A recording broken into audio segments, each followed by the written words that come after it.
Voluntaryong sumuko sa Magallanes Municipal Police Station alas 6:30 kagabi ang isang dating miyembro ng Communist Terrorist Group. Kinilala ang dating CTG member na si alias RD, 46 anyos at may asawa. Ayon sa Magallanes MPS, si alias RD ay dating miyembro ng sandatang Unit Propaganda sa ilalim ng Larangan Guerrilla 2 mula November 1998 hanggang May 16, 2003. Kasabay ng kanyang pagsuko, itinurn over rin ito ang isang kalibre 32 na revolver at 2 bala.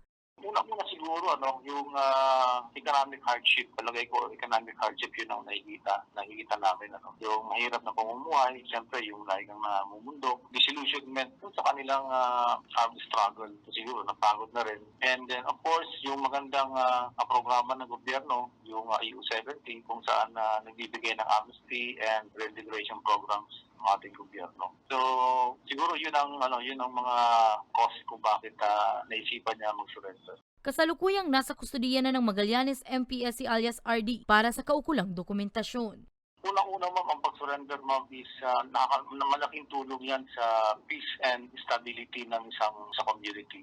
Magkakaroon ng reconciliation of course sa community. Kumbaga moving forward tayo, and then marami ding economic benefits na pwedeng maibigay yung ating programa ng gobyerno, specifically yung NTF-ELCAC, EU-70. Ang kailangan na lang natin dito is to build trust between yung mga former na CTG and of course and government authorities tulad namin. So sa amin po, bukas po ang aming opisina for this napakalaking bagay po kasi nito na makabalik sa tamang landas yung ating mga kapatid na namumundok hanggang ngayon.